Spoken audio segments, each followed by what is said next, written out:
Hello everyone, today we will study part second of accounting equation of class 11th. Part 1 में हमने golden rules के बारे में देखा था. पार्ट 2 में हम थोड़ी और बेसिक चीज़ों के बारे में देखेंगे. So every transaction has at least 2 impacts. Obviously अगर कोई भी ट्रांजेक्शन है उसके एटलीस्ट 2 इफेक्ट तो होंगे ही होंगे. एंड अकाउंट्स में हमारे पास एक बेसिक इक्वेशन होती है जो है assets equal to capital plus liabilities. Asset equal to capital plus liabilities. अब ये 3 टर्म्स का पहले मतलब समझ लेते हैं होता क्या है. Assets is the item which company ons. मतलब कंपनी के पास जितना भी मटेरियल होता है, जितनी भी मशीनरीज होती है, लैंड, बिल्डिंग, ये सब एसेट्स होता है कंपनी के लिए. कैपिटल वो अमाउंट होता है जो बिज़नेस के ओनर बिज़नेस में इन्वेस्ट करते हैं टू रन द बिज़नेस, उसे कैपिटल बोलते हैं. और लाइबिलिटी जितनी भी चीज़ें कंपनी एज अ लोन लेती है बैंक से या किसी और क्रेडिटर्स से. बेसिकली लाइबिलिटीज़ लोन होता है अगर शॉर्ट फॉर्म में बताऊँ तो assets equal to capital plus liability, ये एक बेसिक इक्वेशन है, इम्पॉर्टेंट है. Assets equal to assets equal to capital plus liabilities. अब ये तीनों आइटम जो है वो बैलेंस शीट आइटम है. अब बैलेंस शीट क्या होता है? बैलेंस शीट एक ऐसा स्टेटमेंट है. बैलेंस शीट अकाउंट नहीं है, बैलेंस शीट स्टेटमेंट होती है जो हमको कंपनी की फाइनेंशियल पोजीशन बताती है कि कंपनी फाइनेंशियली कहाँ स्टैंड कर रही है, कंपनी ठीक चल रही है नहीं चल रही. और बैलेंस शीट की एक जो कैरेक्टरिस्टिक है वो है कि बैलेंस शीट के जो लाइबिलिटी साइड है और जो एसेट साइड है वो हमेशा मैच करेंगे. अगर ये दोनों मैच हो रहे हैं मतलब आपका आंसर सही है, अगर ये दोनों मैच नहीं हो रहे मतलब आंसर गलत है. फॉर एग्ज़ाम्पल एसेट्स मतलब कैश, कंपनी पर कितना कैश पड़ा है. लैंड, कंपनी पे कितनी लैंड है. ये लैंड आपकी अनयूज लैंड भी हो सकती है या वो लैंड भी हो सकती है जिसमें कंपनी ने अपनी बिल्डिंग को बना रखा है. इसको पीपीई बोलते हैं. पीपीई मतलब प्रॉपर्टी प्लांट एंड इक्विपमेंट के अंदर आती है ये. गुडविल होती है कंपनी की. स्टॉक होता है जो कंपनी के पास, वो एसेट्स होता है. तो ये एसेट्स होते हैं कुछ. ये बेसिक एग्जांपल्स है बस, और कुछ नहीं है. मैं आपको एक बैलेंस शीट का ओवरव्यू दे रहा हूँ बस. कैपिटल मतलब जो ओनर्स ने इन्वेस्ट करा है कंपनी में, वो कैपिटल हो गया. लोन, कंपनी ने जितना लोन ले रखा है वो किसी से भी हो सकता है, बैंक से भी हो सकता है या किसी क्रेडिटर से भी हो सकता है. अब क्रेडिटर्स मतलब जिस इंसान को आपको पैसे वापस करने हैं वो होता है क्रेडिटर्स. डिबेंचर्स भी एक टाइप का लोन ही होता है. तो ये आपकी लाइबिलिटीज़ और ये एसेट्स. अब इस इक्वेशन के हिसाब से एसेट तो बहुत क्लियर है कि ये सारे एसेट्स हो गए. लाइबिलिटीज़ भी बहुत क्लियर है कि लोन, क्रेडिटर्स, डिबेंचर्स, ये सारी लाइबिलिटीज़ हो गई. और कैपिटल तो आपका ये रहा कैपिटल. तो basically assets equal to capital plus liability. हम बैलेंस शीट से भी ये इक्वेशन को हमने सेटिस्फाई कर दिया कि वो सही है. Assets equal to capital plus liability. अब आपको ना कभी कभी इस इक्वेशन को सॉल्व करके क्वेश्चंस भी आता है, मतलब इस इक्वेशन के बेसिस पे क्वेश्चन आता है जिसको आपको सॉल्व करना होता है. तो उसका फॉर्मेट कुछ ऐसा होता है. ये एक रफ़ फॉर्मेट है इसका, मतलब ऐसा कोई बिल्कुल मतलब कोई पर्टिकुलर फॉर्मेट नहीं है इसका, बट एक रफ सा है कि ऐसे इस तरीके से क्वेश्चन को सॉल्व करते हैं. फॉर एग्ज़ाम्पल आपको यहाँ पे यही लिखना है, assets equal to liability plus capital. उसके बाद फॉर एग्ज़ाम्पल फर्स्ट ट्रांजेक्शन है, started business with cash 1 lakh rupees. 11th में हर क्वेश्चन जिसमें बैलेंस शीट बनानी हो या जिसमें जर्नल एंट्री करनी हो, उसकी पहली ट्रांजैक्शन हमेशा यही होगी कि x started business with cash 1 lakh rupees. तो सबसे पहले अकाउंट आइडेंटिफाई करते हैं इसमें कि कौन कौन सा अकाउंट इन्वॉल्व है. स्टार्टेड बिजनेस विद कैश, तो पहला तो बहुत सिंपल है कि हमको दिख गया कि कैश आ रहा है और कैश हमारा होता है एसेट. अब हमने पढ़ के आया स्टार्टेड बिजनेस विद कैश. अगर आपने बिज़नेस स्टार्ट किया है तो आप उसमें कैपिटल भी तो इंट्रोड्यूस करोगे तभी तो बिज़नेस स्टार्ट होगा. इसलिए जो दूसरा इसमें अकाउंट है वो आपका कैपिटल है. तो आपने क्या करा, एसेट साइड में आए, कैश लिखा, कैश के नीचे आपने 1 लाख रुपीज़ लिख दिया जो कि ट्रांजैक्शन वैल्यू थी. उसके बाद आपने कैपिटल में जाकर कैपिटल के नीचे 1 लाख रुपीज़ लिख दिया पॉजिटिव में. उसके बाद आपको बैलेंस निकालना है इसका, तो यहाँ पर 1 लाख रुपीज़ और कैपिटल का 1 लाख रुपीज़. उसके बाद second transaction, purchase machinery by taking a loan of 10 lakh rupees. आपने मशीनरी परचेज करी है लोन लेकर, कैश से नहीं करी है, लोन से करी है. तो पहला अकाउंट इसमें मशीनरी जो कि है आपका एसेट, दूसरा अकाउंट इसमें लोन जो कि है आपकी लाइबिलिटी। तो एसेट वाले कॉलम में आप कैश के आगे लिखेंगे मशीनरी, और मशीनरी के कॉलम में जाकर आप लिखेंगे 10 लाख पॉजिटिव का। उसके बाद आपने अगर लोन लिया है तो आपकी लाइबिलिटी भी बड़ी होगी, तो लाइबिलिटी के कॉलम में जाकर यहाँ पर भी 10 लाख पॉजिटिव का। उसके बाद थर्ड ट्रांजैक्शन मतलब ठीक है, इसके बाद बैलेंस कर देना है इसको, तो भी ये इक्वली आएगा क्योंकि 1 लाख यहाँ का और 10 लाख यहाँ का, तो 11 लाख, और 10 लाख लोन का और 1 लाख कैपिटल का, तो यहाँ पर 11 लाख। तो ये बैलेंस हो रहा है, ये बैलेंस होता रहना चाहिए। अगर ये बैलेंस नहीं हो रहा मतलब आप कुछ गलत कर रहे हो, पर ये बैलेंस होगा। Purchase goods for cash 50,000, same process, पहले अकाउंट्स आइडेंटिफाई करो। तो पहला तो कैश दिख गया सीधा सीधा, दूसरा आपको दिखेगा आपने गुड्स परचेज़ करे। अब गुड्स परचेज़ करने का मतलब आपका जो स्टॉक है वो इंक्रीज़ हुआ है।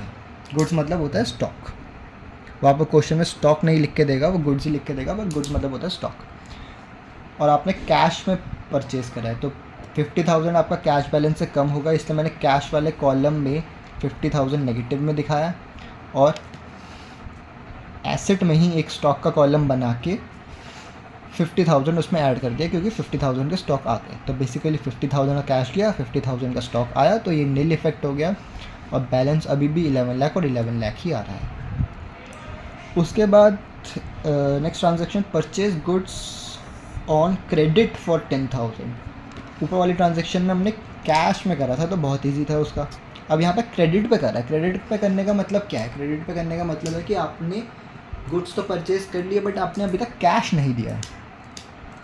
तो गुड्स तो आपके पास आएंगे, गुड्स मतलब स्टॉक आएंगे, तो आप वही स्टॉक वाले कॉलम में जाकर 10,000 ऐड करोगे, बट आपने अभी कैश में नहीं दिया, आपने अभी क्रेडिट पे दिया, यानी कि आपने अपना क्रेडिटर बना लिया। और क्रेडिटर क्या होता है? लाइबिलिटी होती है। तो आपने लाइबिलिटी वाले कॉलम में जाकर 10,000 यहाँ पे क्रेडिटर्स का लिख लिया। उसके बाद आपने अगर बैलेंस करोगे तो यहाँ पर 1110 आ जाएगा और यहाँ पर भी 1110 आ जाएगा, तो ये इक्वल हो रहा है।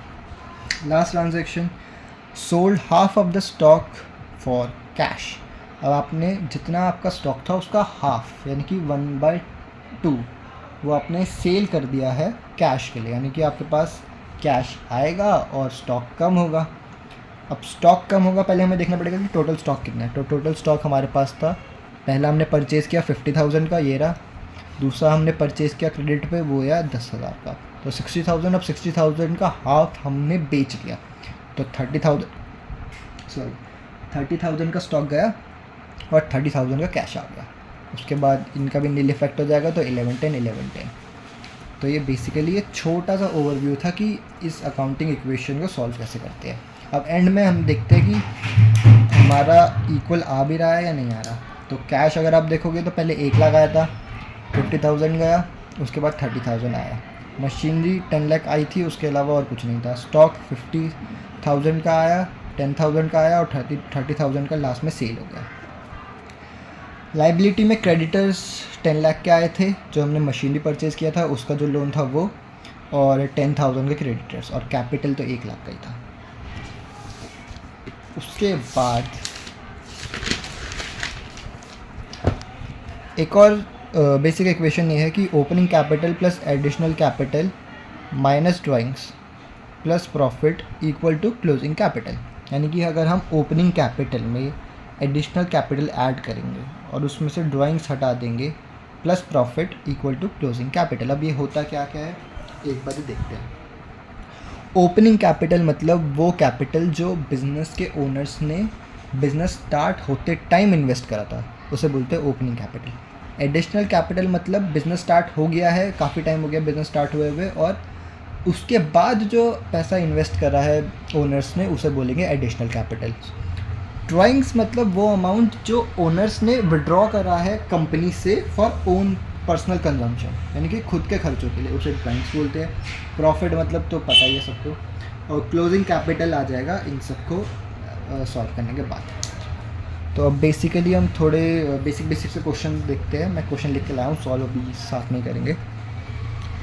कैपिटल 1 लाख का, लाइबिलिटीज़ 20,000 की, हमें टोटल एसेट निकालना है। तो फॉर्मूला क्या होता है? फॉर्मूला हमारे पास होता है assets equal to capital plus liabilities. Asset निकालना है, कैपिटल हमारे पास 1 लाख है, लाइबिलिटी हमारे पास 20,000 है, तो एसेट हमारे पास आ गया 120 का। Second, net worth 60,000, asset 1 lakh, creditors निकालना है। अब नेटवर्थ मतलब नेटवर्थ ही, कैपिटल को ही नेटवर्थ बोलते हैं। कैपिटल के बहुत सारे नाम हैं, उसमें से एक नेटवर्थ भी है। कैपिटल मतलब बेसिकली वो होता है जितना आपने एज अ इन्वेस्टर या एज अ ओनर कंपनी में इन्वेस्ट करा है, चाहे फिर वो नेटवर्थ के फॉर्म में हो, चाहे फिर वो आप उसे कैपिटल की फॉर्म में करो, चाहे किसी भी फॉर्म में करो, उसको कैपिटल बोलते हैं। तो बेसिकली कैपिटल का ही दूसरा नाम नेटवर्थ है। एसेट्स हमें दे रखा है और क्रेडिटर्स निकालें। क्रेडिटर्स मतलब लाइबिलिटी। तो same formula, assets equal to capital plus liabilities. Asset 1 lakh के दे रखे हैं, हमें नेटवर्थ यानी कि कैपिटल 60,000 की दे रखी है, हमें लाइबिलिटी निकालनी है। बहुत सिंपल है, ये उधर जाकर माइनस हो जाएगा तो 40,000 हमारी लाइबिलिटी आ जाएगी। अब कभी कभी ना क्वेश्चन एग्ज़ाम में वो इक्वेशन फॉर्म में ना दे के आपको सेंटेंस फॉर्म में दे देता है। जैसे x started business with capital of this on 31 March, his asset were this, liability were this, calculate profit. तो मैंने बोला था ओपनिंग कैपिटल मतलब जो बिजनेस के स्टार्टिंग में लग रहा है। तो एक्स ने बिज़नेस स्टार्ट करा कैपिटल से 3 लाख, यानी कि ये हो गया आपका ओपनिंग कैपिटल। 31 मार्च को यानी कि ईयर एंड पे एसेट्स 5 लाख के है और लाइबिलिटीज़ 6 लाख की है, और लाइबिलिटीज़ 1 लाख की है। तो हमें क्या निकालना है, हमें प्रॉफिट निकालना है। प्रॉफिट के लिए हमारे पास फॉर्मूला क्या होता है, प्रॉफिट के लिए हमारे पास फॉर्मूला होता है opening capital plus additional capital minus का ड्राइंग्स, उसके बाद प्लस का प्रॉफिट और इक्वल टू क्लोजिंग कैपिटल। अब इस क्वेश्चन में हमको एडिशनल कैपिटल के बारे में कुछ नहीं बोला, तो इसको काम नहीं है हमारा। इसका ड्राइंग के बारे में नहीं बोला, ये भी काम नहीं है। हमें ओपनिंग कैपिटल दे रखा है 3 लाख का, ठीक है। हमको प्रॉफिट निकालना है और हमको क्लोजिंग कैपिटल भी नहीं दे रखा, बट हमको एसेट्स और लाइबिलिटीज़ की इंफॉर्मेशन दे रखी है। और अगर हम एसेट में से लाइबिलिटी माइनस करेंगे तो क्लोजिंग कैपिटल आ जाएगा। फॉर्मूला ये होता था ना, asset is equal to capital plus liability. तो ये कैपिटल क्या होता है, ये क्लोजिंग ही तो कैपिटल होता है। तो एसेट में से अगर मैं लाइबिलिटी माइनस कर दूंगा तो कैपिटल आ जाएगा। तो 5 लाख माइनस का 1 लाख 4 लाख, तो ये आ गया 4 लाख। तो इस इक्वेशन को सॉल्व करके हमारे पास जो प्रॉफिट आ गया वो आ गया 1 लाख का। एंड अब लास्ट देखते हैं, ये फुल फ्लेज क्वेश्चन है, इसमें सब कुछ है। ओपनिंग कैपिटल दे रखा है 5 लाख, एसेट्स दे रखे हैं 8 lakh, liabilities 1 lakh, additional capital भी दे रखा है 40,000 और ड्राइंग्स भी दे रखी है। इस बारी फॉर्मूला लिख लेते हैं एक बारी, क्योंकि हमें प्रॉफिट निकालना है। तो प्रॉफिट का फॉर्मूला था opening capital plus additional capital में से हम ड्राइंग्स हटा देंगे plus profit equal to closing capital. बस अब तो पुट करना है, बस सब कुछ तो दे ही रखा है। 5 लाख का ओपनिंग कैपिटल, एडिशनल कैपिटल 40,000 का, इसमें से ड्राइंग हटा देंगे। ड्राइंग दे रखी है हमको 10,000 की। प्रॉफिट हमको निकालना है और क्लोजिंग कैपिटल के लिए फिर से वही सेम चीज़, एसेट्स माइनस लाइबिलिटी कर देंगे तो क्लोजिंग कैपिटल आ जाएगा, जो कि आएगा आपका 7 लाख। तो इसको अगर हम सॉल्व करेंगे तो हमारा प्रॉफिट आ जाएगा। और प्रॉफिट कितना आएगा, प्रॉफिट आएगा हमारा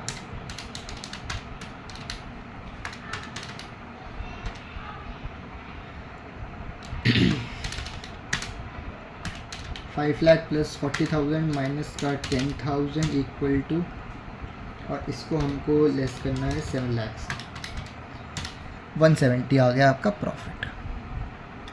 सो आज हमने बेसिक 2 इक्वेशंस देखी। फर्स्ट ये वाली opening capital, additional capital, drawing, profit और क्लोजिंग स्टॉक, जिसमें हमें मेनली प्रॉफिट निकालने को आता है। और दूसरी हमने देखी है basic asset equal to capital plus liability. अब नेक्स्ट वीडियो में हम देखेंगे मॉडर्न अप्रोच जिससे हम जर्नल एंट्रीज़ करते हैं, और हम नेक्स्ट वीडियो में देखेंगे कि जर्नल एंट्रीज़ फ्रेम कैसे करते हैं. So that's it for today. I hope you like it. It's your buddy signing off. Bye bye.